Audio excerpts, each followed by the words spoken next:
All right, it's quiet. Justin mentioned that Furman does a little bit of triple option. Did you kind of feel like you would put the triple option behind you with the Georgia Tech team? That would have been nice. You know, we knew it when that game was scheduled that they'd do a little bit of that. And that's a part of their offense.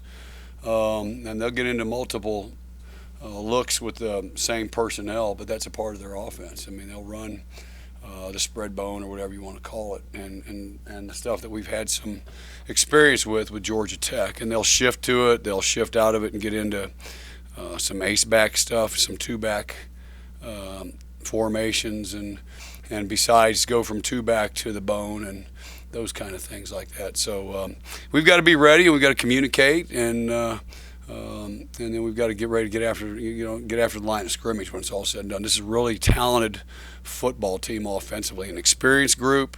The quarterback's a redshirt freshman, but he's extremely talented. I mean, he has the speed of the guy last week at quarterback, but it's a much better quarterback as far as throwing the football. I think his decisions in what I've seen the first two games anyway. And then he's played a little bit. He played some games last year, and they redshirted him.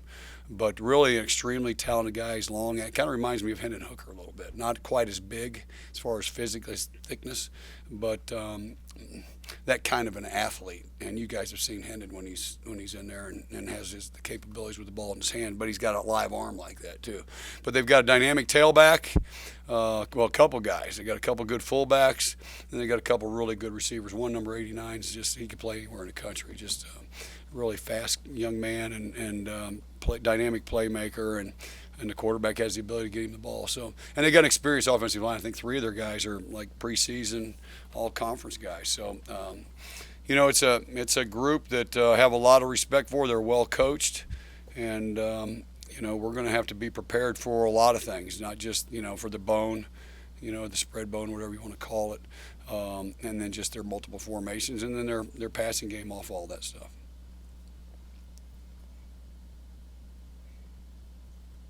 Coach, just give me your thoughts and feelings. One of your guys, Brandon Flowers, is going into the Virginia Tech Sports Hall of Fame, and obviously another one of your great guys have played on your lunch pail defense. Yeah, I tell you what, I got a chance to see Brandon. I hate that I couldn't go to the event. Hopefully maybe I'll get a chance to go to some of those here in the near future. But no, I'm extremely proud of Brandon, and his body of work when he was here, and how he took that to the next level made him who he was. I mean, he came to work every day.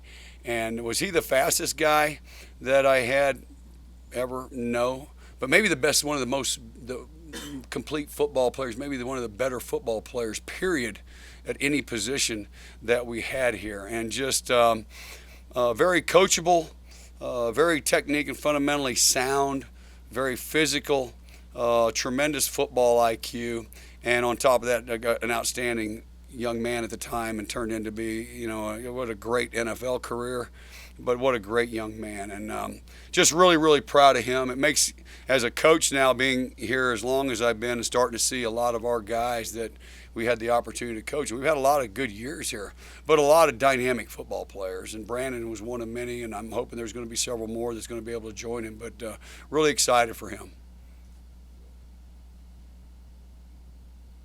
I don't know if you actually would say that, but you got to consider Virginia Tech and your program DBU because of just a success. I mean, I know you probably won't come out and say that, but I mean, you got to look at the numbers that your teams have put up. They got to be DBU.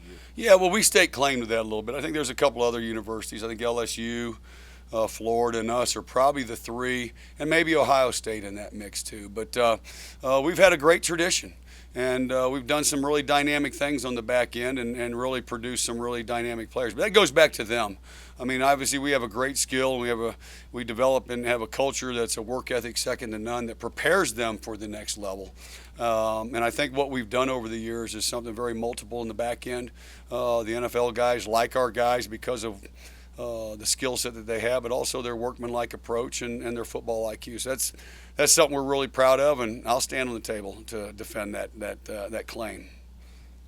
didn't rotate linebackers as much against ODU. You know, how'd you think Richard and Dax played, and why'd you want to kind of keep? Well, yeah, I didn't, and I told Keyshawn and I told Tizzy that that was on my bad. We only played 24 snaps in the first half, and so I didn't want to get those guys. You kind of linebackers a position almost like tailback. You kind of get in the flow of the game. You know, get a feel of blocking schemes, those type of things, what they're doing. And by the next thing you know, it's going to be midway through the third quarter before those guys. And I just didn't want to feel like they were.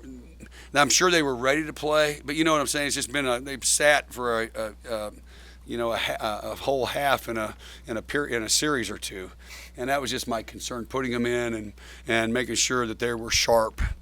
And I needed to get them in earlier. But it kind of goes back to the number of plays we were playing early. And but Rayshard played very, very solid. I mean, right now you guys see he's a tackling machine.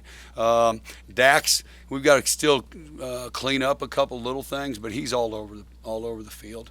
I like the energy that those guys bring.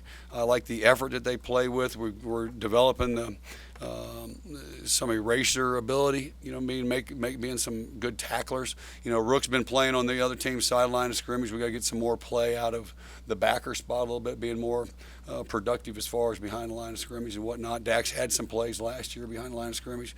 And part of it sometimes was the offense you see and what they're doing. But that was kind of the situation of not playing those guys. But by the same token, I'm pleased with how that whole unit's working and particularly how those two guys have played so far. Do you think Dax was kind of like a step off, especially in that first half? Probably. He missed a couple tackles that I thought he would normally make. And but it also goes back to those guys. I thought, the Davis kid is a really good back. I think he's got great feet and vision in the hole. He can make a lot of guys miss. I think, the strong kid's a good back. And I'm telling you, the two kids or three kids that they have at tailback are like those two guys this week. I think that's one of their strengths of this team's offense is their running backs. And they're averaging 292 a game right now in first two games. But that position alone, that tailback is averaging over 200 of that. So, it's a good unit for them. We got to do a great job. We saw a little bit of Hunter back there spelling Reggie for some extended stretches also. Now that you got a couple games of seeing him back in the secondary again, where do you sort of evaluate where he's at? Yeah, like I think I mentioned before, Devin's done a tremendous job, and he's working at it and continuing to improve and get better.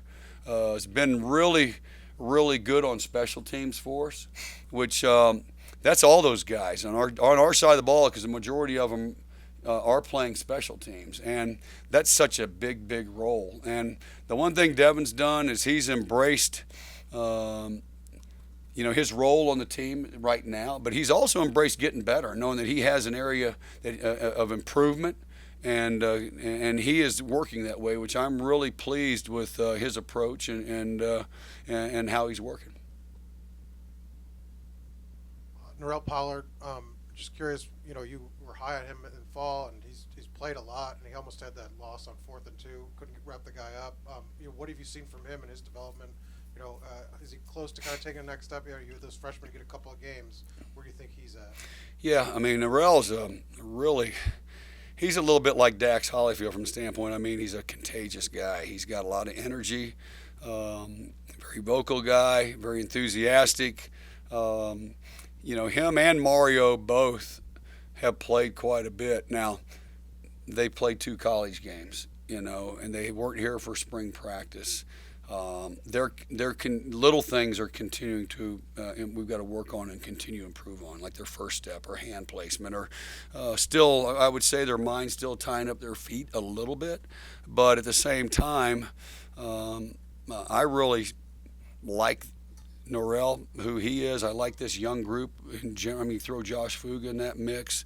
Those 3 kids, defensive tackles, are going to be really good players for us, I believe. We're playing with 2 right now with the young kids, with Norrell and Mario. But, they just got to continue to work every day and understand the work ethic it takes at this level to be consistently good. I mean, they can take a false step in high school and run around a block or dominate a guy. Where here, that can't happen. And that's where attention to detail and the little things right now And really the little things, technique and fundamentals, being consistently good at that is where we've got to continue to, kind of sharpen the tools in our toolbox, so to speak. And that's I see those guys wanting to please and doing that. That's where I'm pleased with them. But we're still a work in progress, and still there's so much potential in there that we haven't even reached yet or come close to scratching. So I'm excited about how they're working and where we're going. You haven't played Cunningham yet, Jaden. No, Jaden, has a foot issue. He's got a plantar fasciitis or whatever, and so I think that's right. But yeah, he's been in the boot, and finally just got out of the boot. And I tell you though, I did like Jaden. I mean, he's a hard spot in there. He was a guy that early on. I like him too. I mean, he's a guy that we'll see where it goes. I mean, if he can get back and play, if not, then he's got a year in the weight room and can condition. And he didn't come in great shape coming from junior college and getting eligible, but I like his potential and I like him as a person. I like his strength in there and his size. And he had a pretty good understanding, particularly early before he got hurt. Yeah, right now he is just a little bit, and that's part of it. It's hard to. I mean, number one, I'm pleased that a couple freshmen can come in and play. I wish we didn't have to play them, but by the same token, those are guys that can do it. And I think Josh physically at the point of attack would be okay. He's still a guy that his mind's probably tying up his feet a little bit more than those other two, and probably not playing quite as fast, even though he has similar abilities. That's just part of it. What was your reaction when you see Hezekiah make the kind of catch that he did in the end zone like that? Does he do that in practice a lot? He actually does. He has very good ball skills. So, some of those catches that look difficult, that he's able to make on a regular basis. But I was just happy to see him go out there and make a play. He's a guy that comes to practice and works his behind off and does all the right things. So you're happy to see guys like that have success. Do they practice those one-handed grabs? Hez does. Actually, he does before pre-practice. I've watched him a couple times out there doing that. I do not have them practice that. Obviously, I want him to catch it with two hands, but there are situations where that's the only hand you can get up, and that's what he did in the game. We've talked to you about Tavion's talent, but, did you expect him to come out and, other than the drop on Saturday, he hasn't looked like a freshman, doing 10 catches. Are you surprised that he's been able to be that kind of contributor right away? Did you expect that in fall camp? I know you guys knew he had talent. Yeah. Did you expect him to be kind of come out and be one of your top receivers right away? Well, the first thing is I think we're pleased. We're not satisfied with where he's at. And a lot of the mistakes that I see and that our coaching staff sees, you guys don't necessarily see. So he has a long way to go to be a good player. But I think he has the impressive thing is he's come in and the situation, the game hasn't been too big for him. So in that sense, I think we're all pleased with that. But he has a lot of room to grow. I assume Mitchell's spending most of his time with you guys, or in your group? Or Mitchell? No. Coach Shivas handles Mitchell. He's a tight end who has some unbelievable ball skills and receiver skills, but he's a full-time tight end. Okay, yeah, it's odd to look at, though, just to figure out where he's at, just because you see him in the slot a lot. He's a tight end. Yeah, okay. How tough has it been to not have Damon kind of be able to go, and what's been the challenge for you to kind of work him through? I guess he's been on and off, just kind of practice-wise. How challenging is that when a guy healthy one day and not the next? Well, I'm sure it's challenging on him because I know he wants to be out there. I think the positive part of that is it's allowed some other guys to have opportunities. With Caleb Smith be getting the reps he's getting, if Damon were there, who knows? But we're all working with him together and trying to get him back as healthy as soon as possible. About Hezekiah again, I know he worked inside, he's worked some outside. Talking to Puente after the game, he just seemed very happy for his success. What is he like as a worker in the room, and what is sort of your impression of him working with him for 10 months or however long it's been? Well, I think the best part about that is you really like the person. He's a good guy, and he does everything that you ask on the field, off the field. So when you see guys that work hard, and do everything you ask, you know they're going to have success in life. So when they have success on the field, you're just overly excited for them. And Hezzy's one of those guys. He has an infectious personality. You see him out there in pregame dancing and bringing energy to our team. So you just like to see good guys win, and that's what he is. He's a good guy. Anybody else for Coach? You mentioned Caleb Smith, but Phil Patterson, another guy getting reps too with Damon out. How do you think he has done? I mean, he had the 2 catches and a touchdown. What was kind of your impression of his start to the season? Just like all the other guys, I think, are we a finished product? Absolutely not, and Phil will be the first to tell you that. He has been more consistent, which that was one of the things that I challenged him on when I got here, is be consistent day to day, game to game, and he's done that. So if he continues to do that, hopefully by the end of the season we'll have a pretty good player. You mentioned unfinished product, but Trey Turner said you said he was a below-average route runner at the end of spring. Has he gotten up to average at least? I mean, what would you say? Has he made that improvement? He said he took it personally and was in the, in the indoor during the summer, taking that to heart. I think he's getting better. I'm happy that kind of ticked him off then, because we all need to improve. But Trey, that was one of the things we wanted to focus on coming into fall camp in the season. And if he's going to take that next step to be what I think he can be, he can't just be a guy that can catch the ball. He has to be a good route runner. He has to be a good blocker on the perimeter. He's got to be good on special teams. Like, that's a complete player, and that's what we want in our room. You got Hudson and Nestor playing time. How do you think they handled the sort of spotlight of playing in their first college game? I thought they handled it well, and they've been working extremely hard and have done a great job of picking up, the scheme and whatnot and the calls and they go in there and work hard every day and put them in there the other day for a couple of different reasons, but they handled it very well. Can we get better? Yeah, we can. Am I going to be gray-headed in a month? Yeah, I am. But they're still working like crazy and had a great day today. In the run game, did you guys think you did a better job in the second half on the line? I mean, what was your kind of thoughts on just the game in general, how it developed? I mean, or did you guys think it was kind of inconsistent? Yeah, it was very inconsistent. It is a working process, and playing different guys and some newer guys, that's the chemistry that we're going to get to is probably not there yet. And but second half, simplified a little bit of stuff, and just letting our guys play fast. That's the most important thing. Play fast and use their athletic ability to the best. And when you're trying to figure something out, your feet aren't moving. So just simplifying a little bit of things there, and but I do feel like we took a baby step forward. No, we're not there yet, and but we took another step today, and I'm excited about what happens tomorrow. You mentioned chemistry. What else is in kind of just, you got the young guys, but what's holding the line back, do you think, in the run game specifically? I mean, is it just a combination of things where you're just kind of looking different things happen on different plays, or do you see any kind of overall? Yeah, it's not one guy, it's not one group on the field. It's a little bit of all of us, and just getting this run game to develop, and we've got to help that as coaches. I've got to do a better job, and the good thing about it is we've got a group that's hungry and show up to work every day. And got some guys that hadn't played before. And, they make a mistake. Well, to their credit, they find out what it is, and then they're able to fix it, And that's exciting, and that makes us go to work every day and continue to take those steps.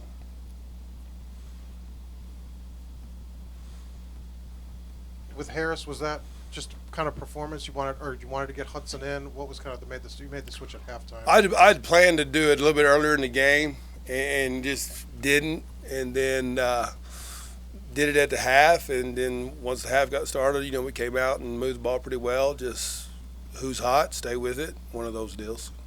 Yeah.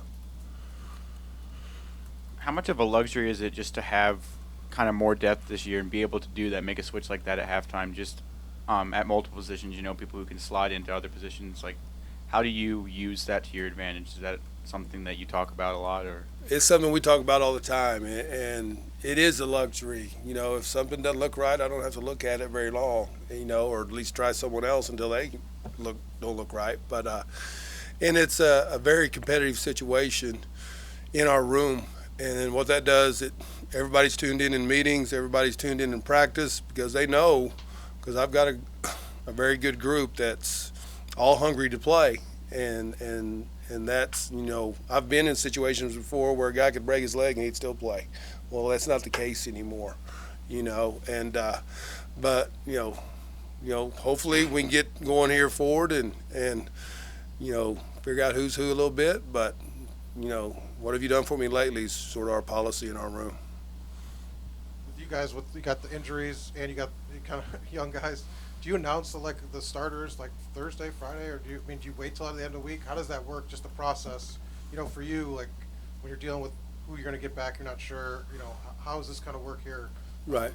This year and this last week and this week. Well, I like guys to practice.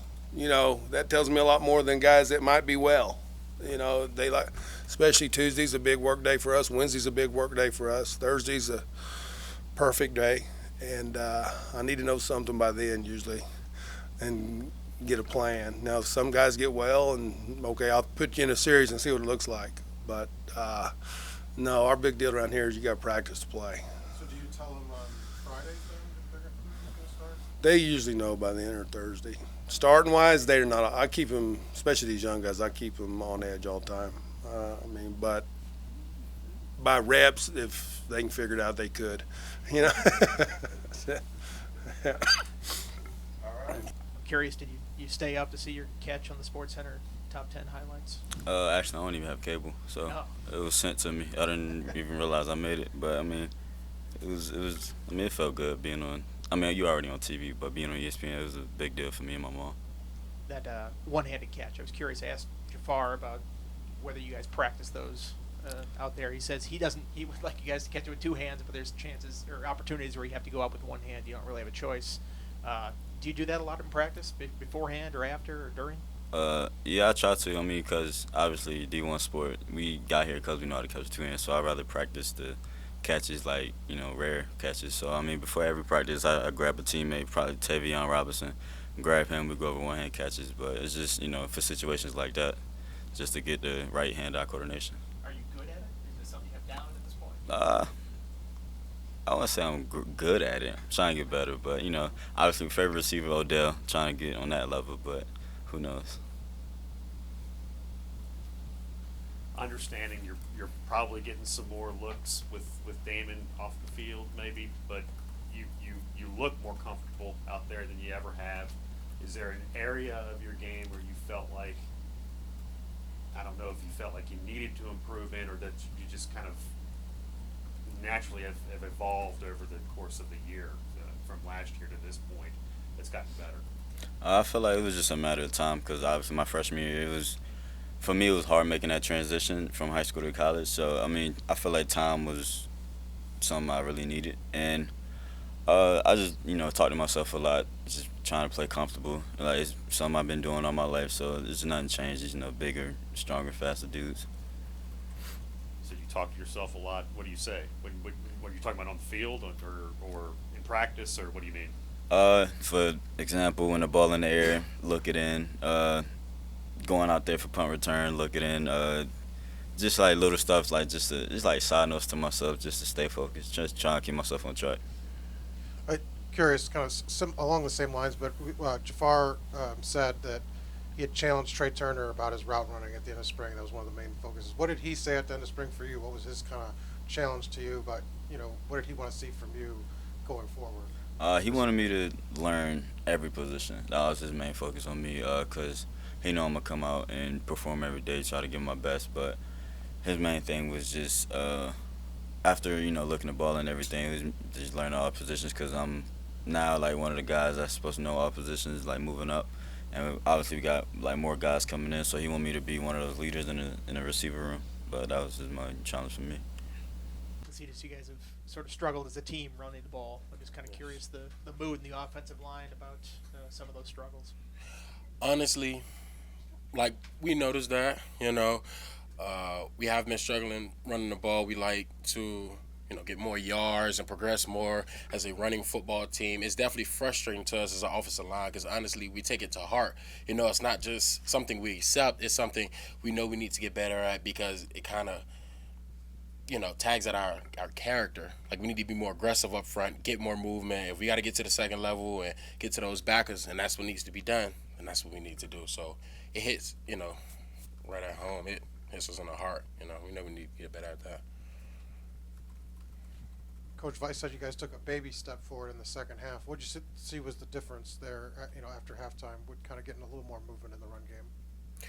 Honestly, I think detail.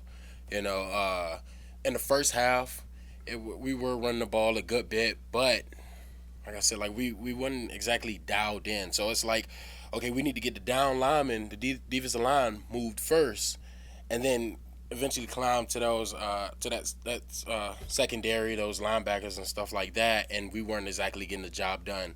We'll try to get movement on the down lineman, then they move or move to our front and things like that, and it just take us out of our zone. But we went in the halftime locker room. We went in the locker room during the halftime, and I know I was a big part of that. Not exactly being focused. So I sat in there. I had to think about everything I was doing wrong. Had to get my mind right. So did the other linemen.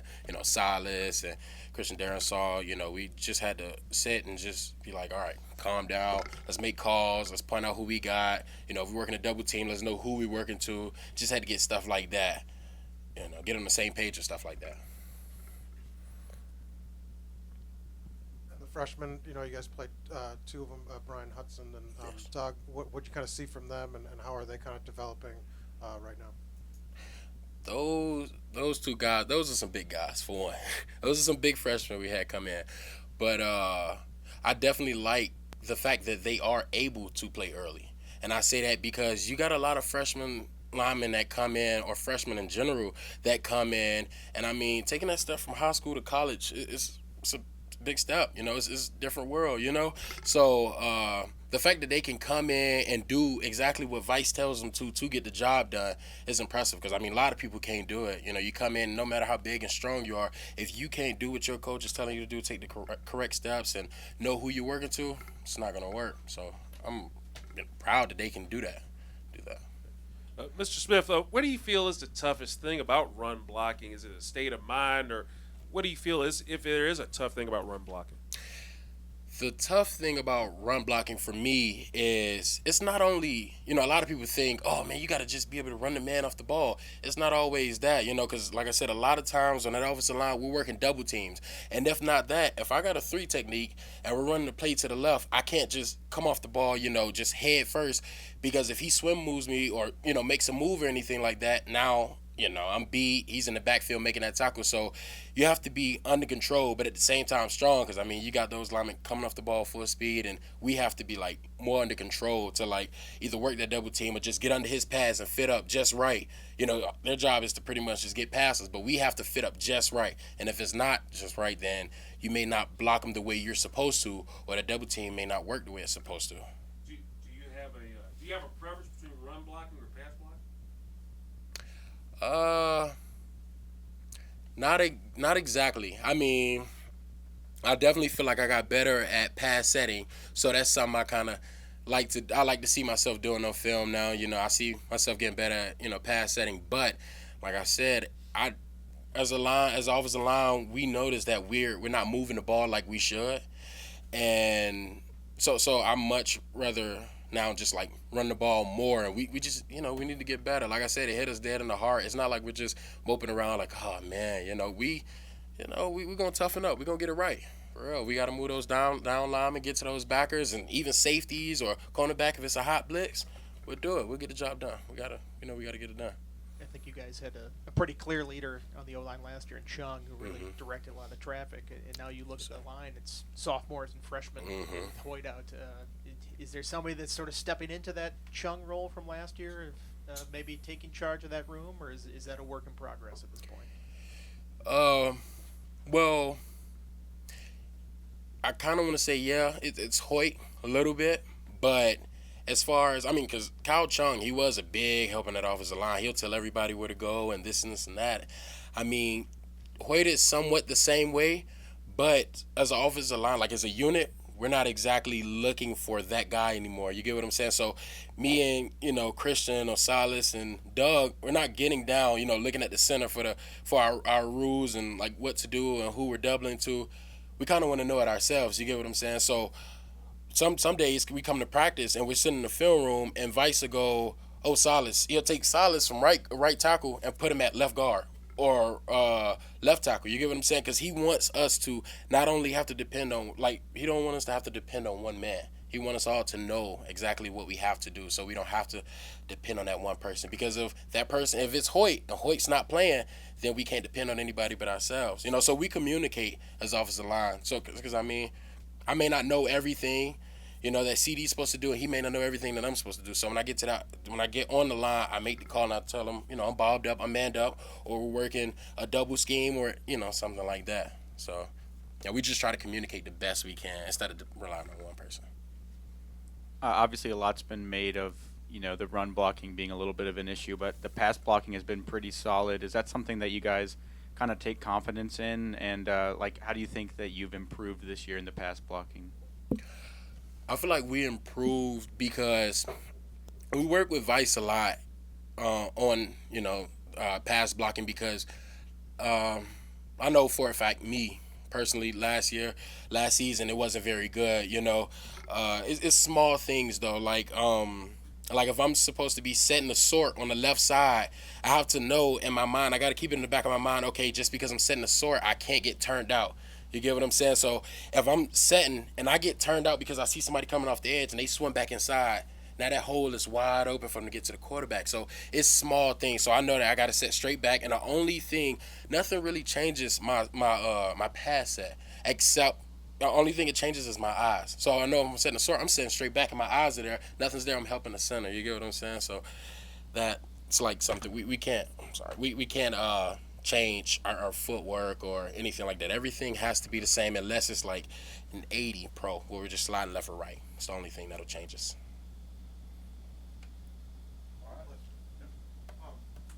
Chemistry, you guys have gone with a bunch of different lines in just 2 games. How hard has it been to kind of get that chemistry right now when you guys, had some injuries, made some changes? Has it been a challenge?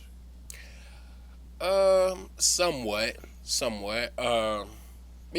It just, for me, like I know it kind of feels different. Like I'm so used to Hoyt, having Hoyt on my right side and having Christian Darrensaw on my left, that if we're practicing and for whatever reason Christian Darrensaw had to come out for a rep because of his helmet or anything like that, then it feels a little bit off. But like I said, as a unit, we try to make sure everybody's on the same page. So no matter who the backup is, Coach Vice always tells us we're only as strong as the weakest link. You know what I'm saying? So it's not like, oh, you're third string, you don't need as many reps, or you don't need, because it's always next man up. God forbid if I was to go down, my backup have to come along. He got to play now. So we try to make sure everybody's on the same page. And as far as chemistry, like I said, sometimes it feels a little bit different, but we always try to communicate and I try to work with Terrell Smith just as well as I work with Christian Darrensaw. Same way with Johnny Harris. Same. What was it like going against a former teammate in Eric? And you guys had a couple of plays. You broke up a couple deep passes to him, but is there trash talking? I mean, I know he's a talker. How did that game develop against him? He actually wasn't talking much, but it was very fun and competitive. Kuma is very competitive, so it was helping me study film all week, knowing that he's going to come out and he's going to try to do what he can do and play to his fullest potential. So it was fun and competitive. He didn't talk, but did you talk? We got a good friendship, so it wasn't nothing off the wall, but we talked like on regular. So. And the challenge this week, Coach Foster said they got a pretty good receiver. What did you see out of him on film? They have a pretty good offense overall. Coach Foster is big on telling us like every week is a big week, so never underestimate your opponent. So we take every game is serious, every game a big game. Play it like a championship. Jermaine back here. By the way, great first name, so that's mine. So I just want to throw that out there. Got Got to ask you. I asked Coach Foster about DBU and Tech's considered one of the DBUs.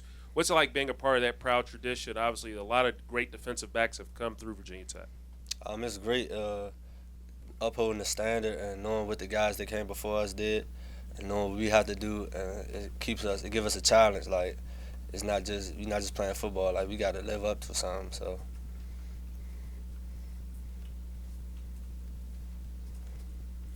I would imagine you line up against Hezekiah in practice quite a bit. What's it like defending him? What kind of players do you go up against? He's very competitive also. He got a lot of moves. He quick. So, like with all our receivers, we got to come to work every practice because they're going to try something new. They working on their craft and we working on ours. So, as a whole, like all the receivers, we got to line up and strive it up. Coaches seem to think he sort of has an upbeat personality. Is he somebody that kind of gets guys going in practice and is likable? Yeah, he do talk. He not always the loudest person, but he have his little side. Like he come say something to you.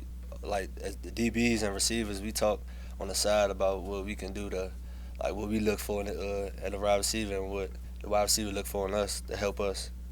So